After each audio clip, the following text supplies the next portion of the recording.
Starting lineup: Garen, Trundle, Diana, Fortune, Leona. Up against Tom, Lilia, Silas, Samira, Brand. Rating of the picks for a lower ranked game: Garen as a top, 8. Diana as a mid, 1. Fortune as a shooter, 8. Leona in support, 10. Tom as a top, 9. Lilia in the jungle, 3. Silas as a mid, 9. Samira as a shooter. We're gonna bump Samira down from a 10 to a 9. So that's a 9 for Samira. Brand in support, 6. Going through a ton of these Talon games, trying to learn from losses and looking around. And one element that I see systematically returning time and time again is this crying when I use my escape ability on Talon. And I said to myself, man, if only we could have stopped this guy from crying, then the team may not have disbanded, and the team may not have given up, and then we could have avoided the loss. And then I went and said, but wait an effing second. I almost forgot how I arrived at Wukong in the first place. Because without any level of originality, I was doing the same exact thing that I was just describing. Going over past games in a depressed manner and looking at primarily my junglers, assassins and fighters, and seeing what went wrong and why we lost the game. And on Wukong, what led to Wukong was like, damn man, they really don't want their team to play it smart. They love guys who just end up taking the damage, being a shield for their team. And unfortunately, what they like and what they do not like is very much my business, since it determines whether we're going to give up or not, whether I'm gonna have a loss or a win. But in the end, unexpected but true, Wukong proved to be surprisingly similar to Assassins, and I forgot my original goal on him, which was absorbing a bunch of damage for my team so my team wouldn't give up and didn't get the impression that they were playing with a bunch of scum and villainy. Because plainly put, let me rephrase things, what I've come to find is that players in Iron environment, players in casual environment, they do not enjoy escaping at the last moment because they feel like in a team fight, if they go down, then so should you. Because they're very quick, they're very prone to jealousy, and they're very suspicious of everything. And so assassins are losing champions in these environments. Assassins like Shaco, Katarina, Talon, Kha'Zix. If you don't tank with him, even Wukong. All great champions.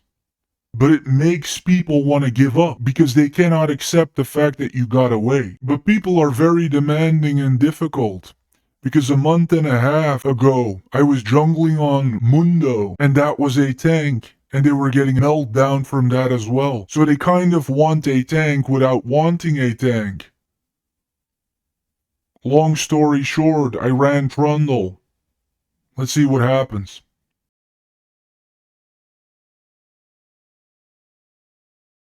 The slow Fortune applies here is called Make It Rain. Leona uses her flash. The Samira player is standing around and not interrupting anything or engaging. She comes after Fortune, who flashes out. Those higher base stats of Samira make her a bit tankier, and they're both gonna go down.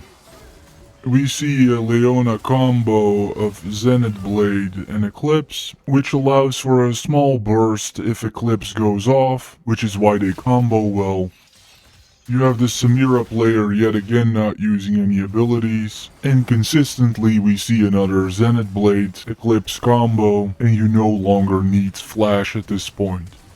And I could argue that you wouldn't have had to waste Flash in the beginning in the first place if you had just unlocked Zenith Blade first, which is your third spell. Which I don't know why you would start with your basic stun. But even without a full understanding of Leona, or when you're unlocking spells in a random order, you're going to see this effect play out that is apparently a hard math to do for so many people in Iron, which is that it is probably not a good idea to put a bottom lane together with Brand and Samira. And when you try to explain this kind of thing to outsiders who have no idea what the culture behind League of Legends is, and who are not familiar with it, they will act with the surprise of receiving illogical statements, illogical news that anybody would react with, that has not been submerged in this bizarre culture where Brand in support has become a staple, Jinx in support has become a staple, Zerath in support has become a staple, because we accept all these bizarre IDs for what reason I know not, and then completely reject other IDs. And the truth is, this all just culturally grew for some random reason. Let's break this down. Brand is a damage dealing machine that probably in an average game can do more damage than Fortune. As a heavy, very heavy carry, Fortune will in very deep endgame start doing more damage than Brand. Like is the design of almost all marksmen. But you will go a very, very, very, very long time before you reach that point. Say everything up to 35 minutes in, Brand's raw damaging potential is higher than that of Fortune. As a trade-off, he has the quirkiness of being a mage, which some people find difficult to deal with and confuses some people. And then also, he doesn't have the range of a traditional marksman. I have previously said, and people will buck this because then you have no ADC in your shooter position. Yeah, because with people like Brand in support, that's your biggest problem, right, sweetheart? That you don't have an exact attack damage type in fourth slot. That is definitely the worst problem you have. Not the fact that your entire team composition falls apart, but the fact that the nature of the damage is different than the damage that a Caitlyn would deal, or the damage that a Darius would deal. That is definitely the biggest problem you have right now. No, you should play Brandon 4, and playing Brandon 4, I stand by it even though it's unorthodox, and typically you should have a Jinx type in 4. We accept playing Corki in 4. Ezreal does some serious magic damage. We play Ezreal in 4. Smolder does magic damage. We usually play Smolder in 4. It doesn't break your stuff to have a mage in 4. What breaks your stuff is to have a team composition that does not allow for basic functionality. Because if anything, if we distill what we now know and list about Brand, what that means is that in exchange for a damage spike as a pure damage dealer, Brand runs the extra risk that a Caitlyn or a Fortune do not run, or a Jhin do not run, because he has to get even closer. That means that if a Caitlyn needs someone to tank the hits for her and to provide some cover, that a Brand would need that same thing on steroids, because he has to go in deeper, and he has no real mobility to get out. With this accepted practice that we currently have, Brand purely serves as a money funnel to the enemy team. That is his entire point. He's gonna get closer than anyone, he's gonna get shot up, and the enemy team will buy a bunch of weapons whenever he dies, and then they will come back and take it out on the shooter. Brand in this way is effectively a sixth man on the blue team. You have a fanatical orthodoxy about one thing. We must have mage damage in the mid lane, and we must have attack damage in the bottom lane. Except then when it comes to Yasuo and Yone, we suddenly throw that out of the window. At the point where your team is totally falling apart, getting a crisis because magic damage may not scale as well into deep endgame as marksman damage is absolutely ridiculous. You're talking about a small spike past 40 minutes in. That is in no way currently the biggest problem in the game. And if you think that Brand really belongs in the mid lane, I would challenge you to go ahead and try it yourself. Because the way that he is put together, there is almost nothing you can do to keep him alive without support. Your only hope is that you do so much damage that you make your countless deaths okay.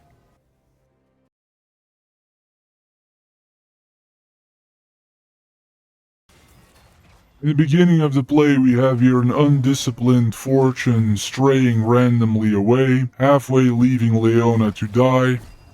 A real woman. At some point it is visually intimidating to have Lilia come in like this. The only thing that is being showcased here is that Lilia does no damage whatsoever compared to Brand.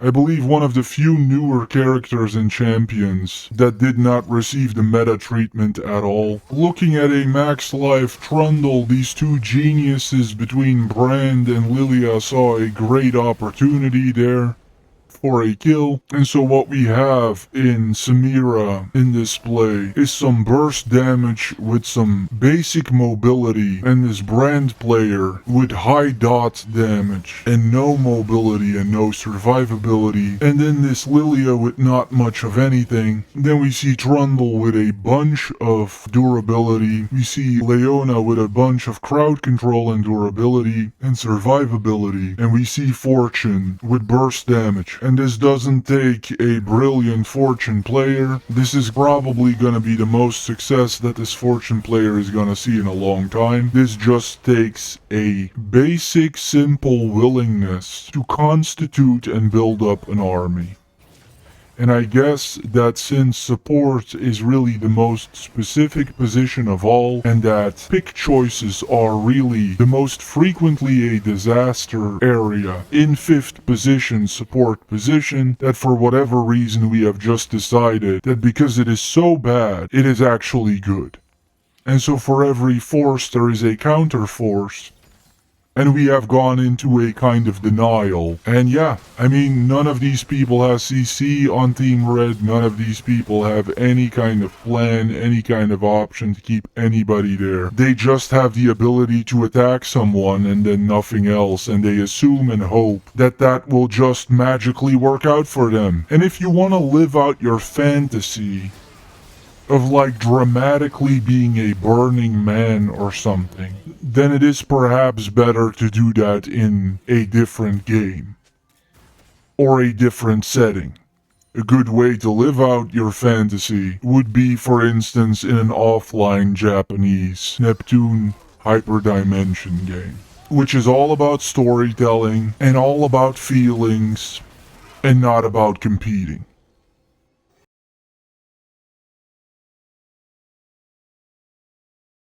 Got this strategical level of thinking reserved for La Poutre du 38. We're at 20% life up in the top lane. We're up against Lilia and Tom, and we're going to start a spin to win. If it works in the French military, it will work anywhere. If things go wrong, just blame the jungler. You have a big shiny ping button that you can use. You can't find a single moment throughout this entire match that Samira used one ability when Brand was in trouble. A type of game easily claimed by Fortune's hand, readily accessible to Fortune's touch, firmly in the palm of Fortune's hand.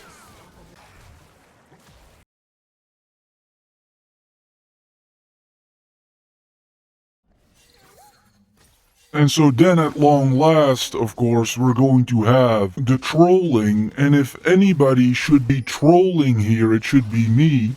But of course we're gonna get this from this migrant Russian boy, because of course if you can't play and you have a superiority complex, then you need to satisfy it somehow.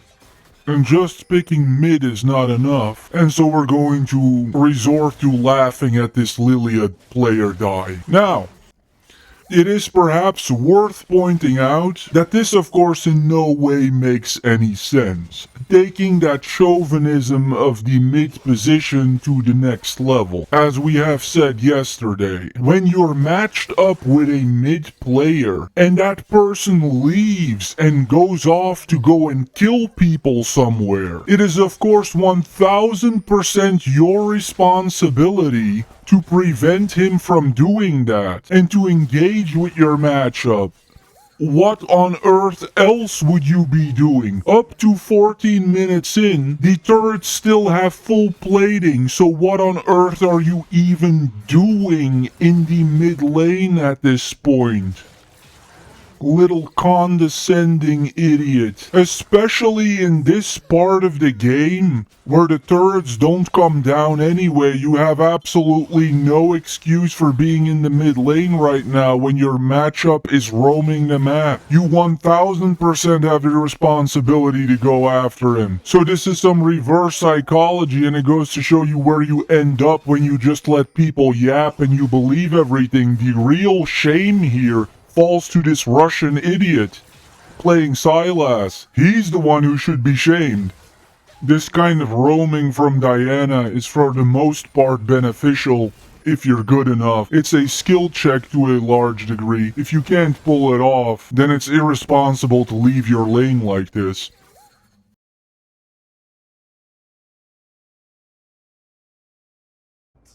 We open this play with the glory of La Poutre du 38, utilizing the glory of the Aztec statues at the end of the map again. We're gonna have Leona throw the same exact combination all over again. If it isn't broken, don't fix it. In the end, nothing changed. You have mild burst damage here from Samira, high dot damage from Brand, and a whole lot of nothing from Lilia. Even the behavior stayed the same. I don't know what fixation this Samira player has with waiting until Brand is dead before she uses spells, but it's clearly deliberate because it's every single time. You have this Brand systematically with a tendency to go after full life targets, which is interesting. The rest of the play only solidifies that Chomp, which is the version of Steel Tempest for Trundle, is in the top 3. Hands down in the top 3. Most sneaky spells in the game. Chunking low health targets for a suspicious amount of damage. Let's have a look at these participants. We have the great Tom Kench being played by a Spanish woman who pretty much gave up before it even started, calling herself horrible and bad and tapping out. These two things have to be mutually exclusive. You can't be in lower ranked and have that attitude. You can be here all you like, this isn't identity politics, but it makes no sense whatsoever to call yourself terrible, to know it, to give up on trying to be better, and then to be here in ranked. That is an internal contradiction. Then we have this Lilia player who seems to know as much as a person who started the game 5 hours ago. Lilia, above all things, let's take some time to talk about Lilia specifically. So much lifted up and revealed about the female demographic in the game. Lilia, one of the rather popular champions in the casuals and lower ranked. You see a lot of Lilia. And for this demographic of women getting into League of Legends, it tells you that they like Bambi, hair, and fairies. Because apparently they're willing to go with Lilia and buy a bunch of skins for her, even if she's terrible in the game. Lilia really one of the weakest champions that I know. Much like Kayn, the jungle has many more champions like these than, for instance, the top lane does. Most top laners are all pure gold. But many junglers such as Hecarim, such as Kayn, such as now Lilia, these champs are really underpowered. I've never seen any of those champs do well in the time that I've been around the game. We have this Silas player, a toxic piece of S. You've really achieved nothing except for running away. You didn't really conquer your lane, but you also never helped anybody out. So, Tell me, sweetheart, what is it that you actually did? Like, when you didn't conquer your lane and you didn't help anybody out, what did you end up doing? We have Samira, who seems to be taking revenge on Brand in some way, which honestly, it's somewhat understandable, and I guess it's better than having a ping crisis. You see here at the end with the ult, she still chunks for a ton of damage. That is because Samira shines defensively. She's better retreating than chasing, and very dangerous to chase after. Then we have this Brand player. A bit of a personal story here for me. Reveal to my audience. I am a alt-aholic. My whole life, I've thrown away a bunch of time by creating way too many accounts and characters across all the games that I participated in or played. This is in many ways unproductive because you end up throwing away a lot of your time just leveling or going back to the basics. And here now we see the damage that the complete opposite extreme can do you. This seems to be a British woman with a higher mastery in Brand than I have on any of my champs. But you're only silver rank, which tells me that in order to get that much mastery and have this little skill, you pretty much must have spent 500, 600 hours straight on Brand alone. Which, that is the demon of never making an ult. You simply don't know what's on the other side. You somehow stuck with something throughout your entire league career that has no chance whatsoever of working. And here we see that never looking what's on the other side is even worse than making a bunch of ults, because it robbed you of a fundamental understanding of the game.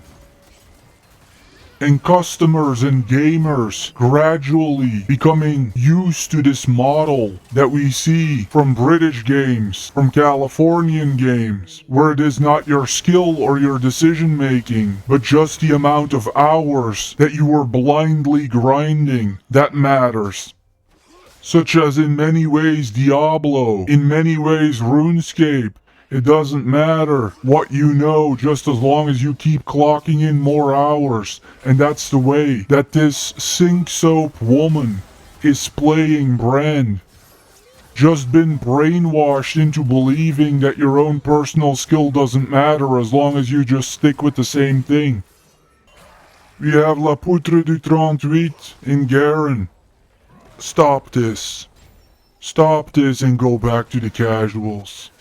Everything that you're putting out indicates that you're a French military man who is having a beer and chilling with the game. You will only grow dark and depressed if you keep this up and you keep grinding in ranked, because it's gonna get more and more serious and more toxic. You're putting your champ together with Jinx items, but honestly I can scarcely blame you since we're doing this with Yi and we're doing this with Brindamir. So, how could you possibly not be confused? But as Garen the marksman, you have no chance in rank. Have a good time and go back to the casuals. We have myself on the first Trundle game. Trundle has already been a lot of fun. I think we're going to see a lot of him. I would say the first thing that I want to say for my observations on Trundle is that I'm shocked by how much technique there is to it and how little brawn there is to it. Trundle actually not that much more tanky than Wukong. Dies about as fast as Wukong would. He's really not indestructible, but bizarrely enough, some of these super clunky things, like with the Ice Pillar spell, the third spell, they just seem to be tremendously efficient and effective. They look so awkward and so difficult to aim, but they almost always block off exits, etc. And so what I would say is Trundle is much more technical than I would have thought. I thought you just tanked through everything and you were a big troll. Then we have Diana. Good play, solid thinking, perhaps a little more team-oriented mindset and a little less playing for personal KDA would be fine. One of the first times that I've seen a good Diana player in my life. Was cool to see. We have Yoni Power, in all likelihood a Dutch woman, where I can only say, I really do hope that you're not expecting this to happen in your games tomorrow or the day after tomorrow and so on. You are the beneficiary here of this complete mismatch. And as I've said before, the blue team built itself like an army, the red team built itself like a collection of individuals. You were the recipient of everything that fell off of the table here. Please don't ruin the environment in your next game by expecting the same thing. Because this is just not going to go for you this way every single time. And then we have Leona, who created the mismatch, one of the better players in the game. And since all these low-tier environments lack a front line, and they all lack structure, the three best things you could do to increase your win rate are 1. Play a tank in the jungle, 2. Play a tank in support, and 3. Build a tankier mage like Swain in the mid. This will give your team the ability to absorb damage and create a structural advantage. This is what you did here and what I did here. There are two massive mismatches. I'm completely destroying my matchup in Lilia, and you are completely destroying your matchup in Brand. And that is the real story of this game. And it is dangerous that literally everybody will come away with the idea that it was just purely the makings of this Fortune player soloing everything. And it is because of that kind of thinking that we got to the situation that we're in now, which is toxic and disorganized.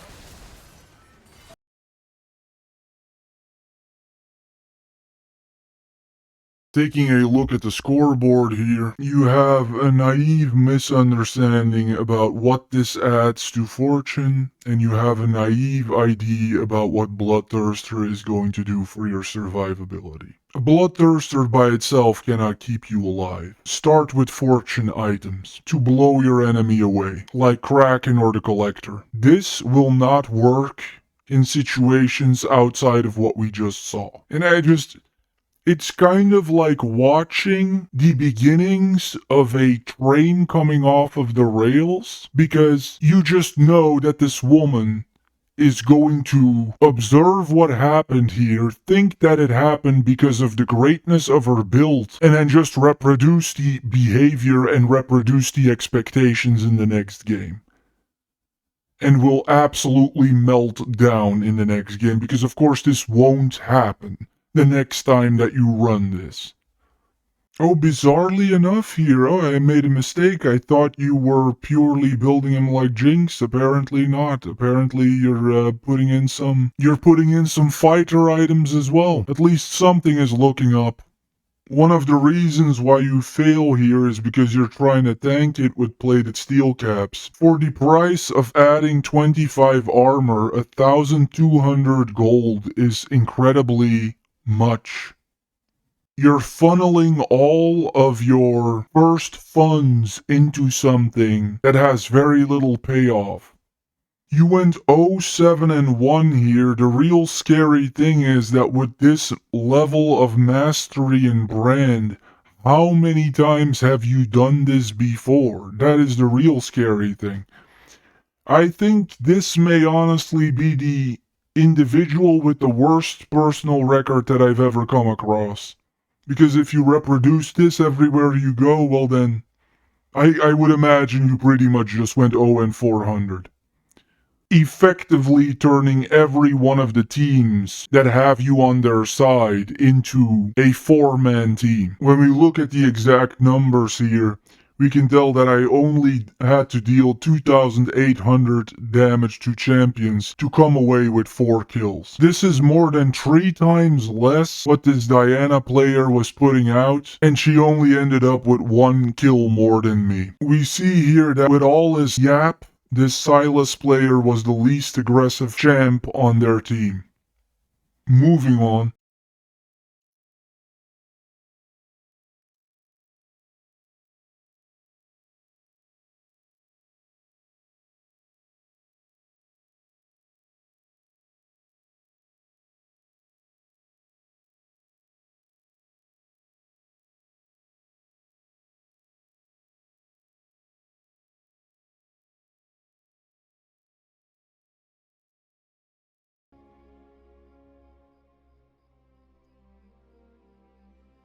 Troll Chief, Troll King, King!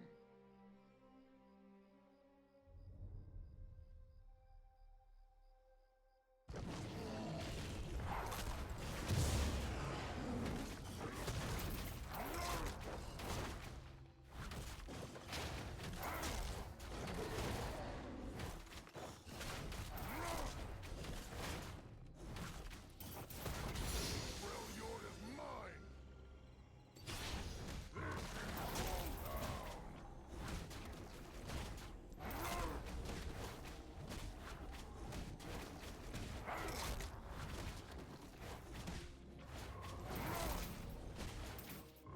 You can never bag something too many times!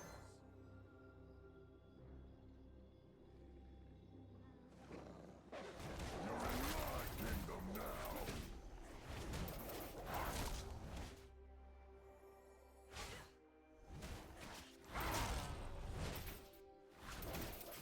They crossed the wrong road.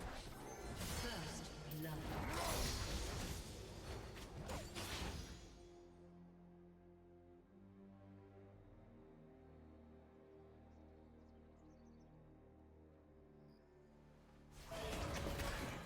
King of Trolls, An ally has been slain. An enemy has been slain.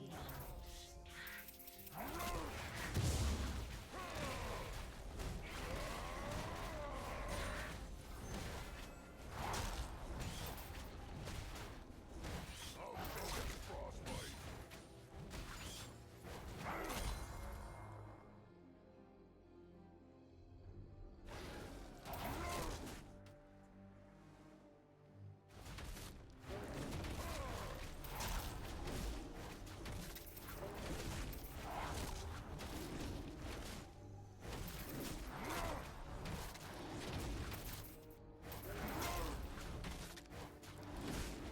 I'm not ugly, but they're about to be.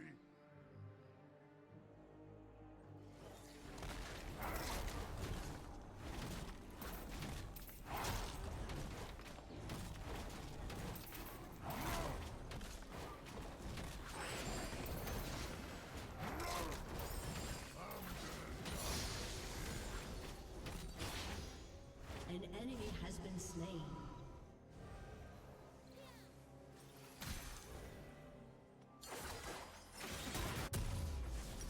An ally has been slain. Oh, they look angry.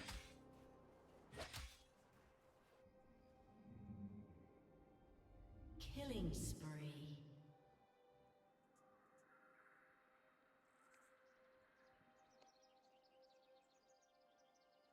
The trolls are going to war!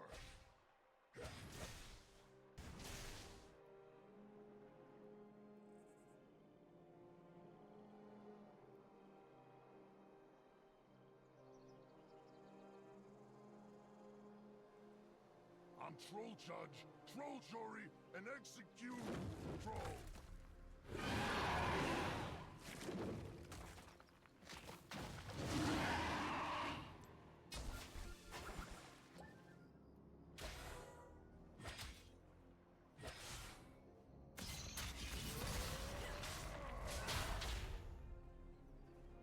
I'm Troll with the plan.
Troll Chief!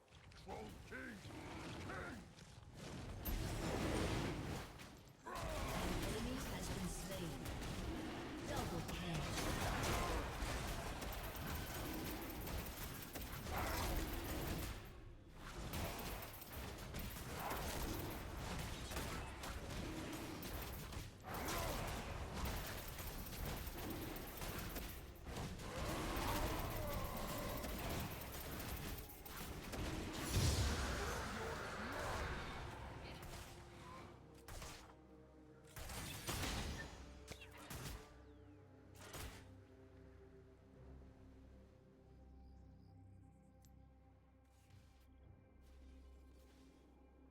King of Trolls coming through!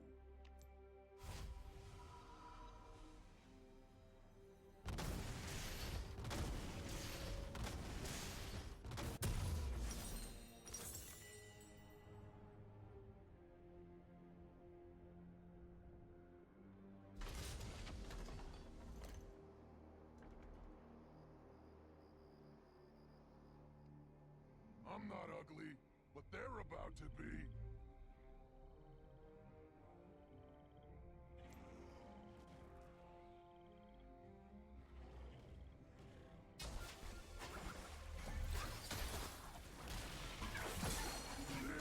Troll down! Oh, they look angry.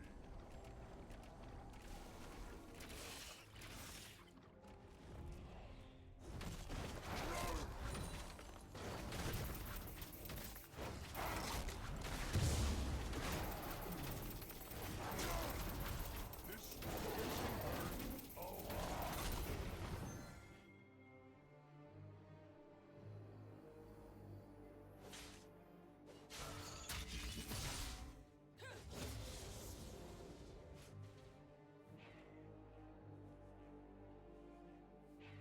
The trolls are going to war!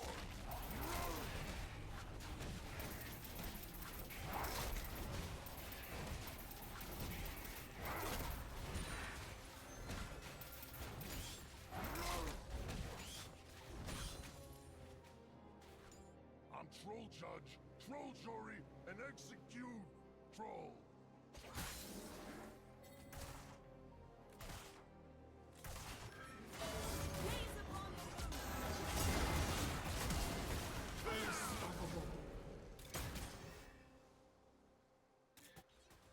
I'm the troll with the plan.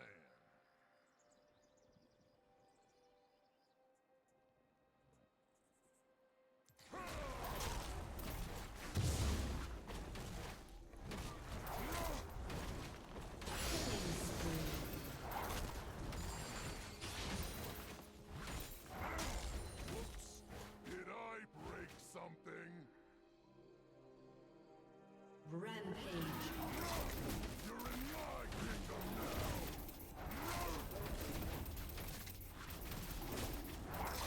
Dominating.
Godlike.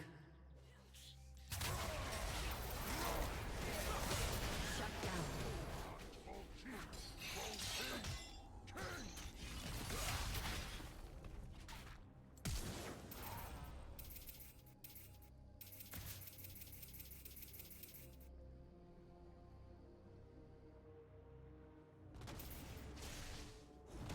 An ally has been slain.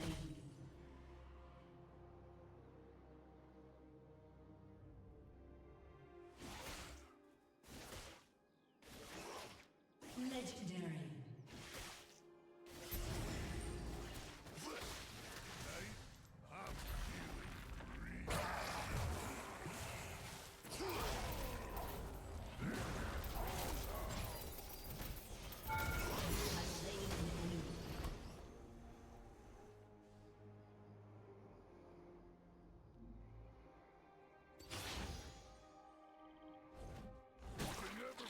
Something too many times.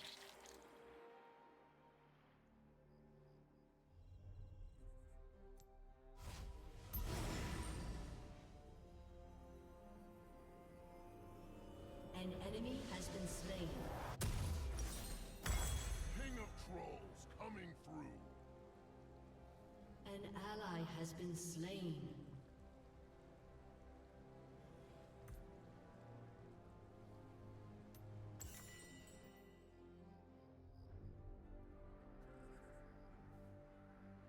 I'm not ugly, but they're about to be.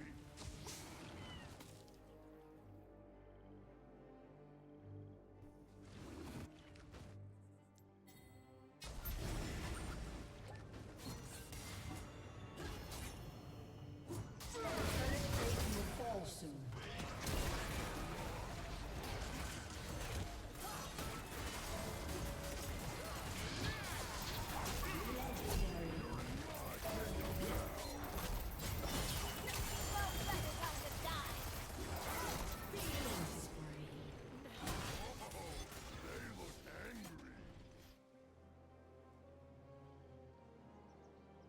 An enemy has been slain.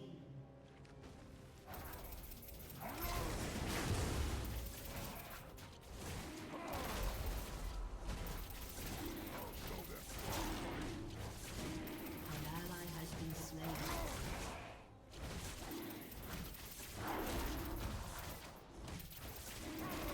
Your team has destroyed a turret.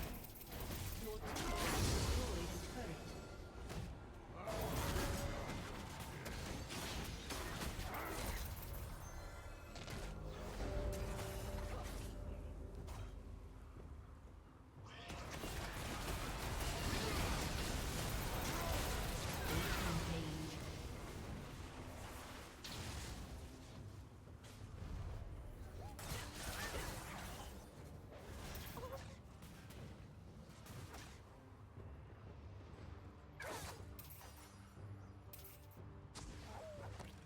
The Trolls are going to war!